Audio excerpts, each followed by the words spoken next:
ये अलामात शुगर की हो सकती हैं। नंबर 1, कसरत से पेशाब आना। नंबर 2, मामूल से ज़्यादा प्यास लगना। नंबर 3, तेज़ी से वज़न कम होना। नंबर 4, कमज़ोरी और भूख का एहसास। नंबर 5, मिजाज में चिड़चिड़ापन। नंबर 6, बीनाई में धुंधलाहट। नंबर 7, ज़ख़म या ख़राश का जल्दी ना भरना। नंबर 8, पाँव में सनसनाहट, ऐसा महसूस होना जैसे पाँव पर चींटियाँ चल रही हों वगैरह। याद रखिए, इन अलामात में से एक या बाज़ के पाए जाने का ये मतलब हरगिज़ नहीं आप शुगर के मरीज़ हैं। अलबत्ता फ़ौरी तौर पर डॉक्टर से कोई मर्ज़ लाइलाज नहीं। नबी सल्लल्लाहु अलैहि वसल्लम का फरमान लिकुल्लि दाइन दवा, यानी हर बीमारी की दवा है। मुस्लिम सफ़ा 1210, हदीस नंबर 2204।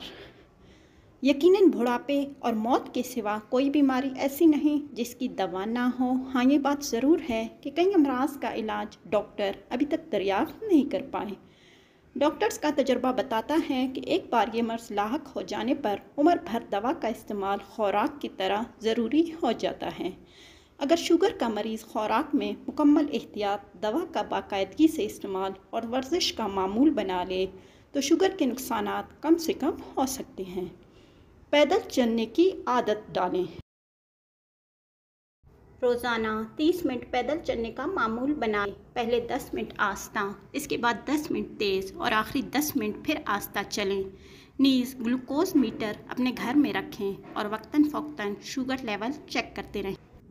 इन चीज़ों से परहेज़ करें। बेकरी की बनी हुई अशिया, बेकरी आइटम, मिठास वाली अशिया, बंद डब्बों वाले फल, गन्ना, कोल्ड ड्रिंक, चीनी, आइसक्रीम, शक्करकंदी, इंजीर, गुड़ वगैरह ये चीज़ें कम खाएं। चावल, कैनू, मौसम्बी, माल्टा, मुर्गी, अंडा, आलू, बेसन, तली हुई अशिया, मटर, चुकंदर, शलजम, गाजर, अमरूद, रोटी, दालें, फालसा, जामन, चीकू, बग़ैर चर्बी गोश्त, खाने का तेल और घी।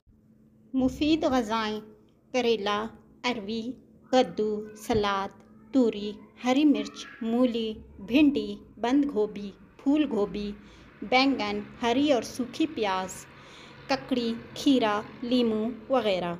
शुगर के मरीज़ों को अमूमन ब्लड प्रेशर का मर्ज़ भी हो जाता है, इसलिए मज़कूरा अशरिया के इस्तेमाल से पहले डॉक्टर से मशवरा ज़रूर फरमा लीजिए, क्योंकि बाज़ ग़ज़ाएँ शुगर के लिए मुफीद जबकि ब्लड प्रेशर वाले के लिए नुकसानदेह होती हैं।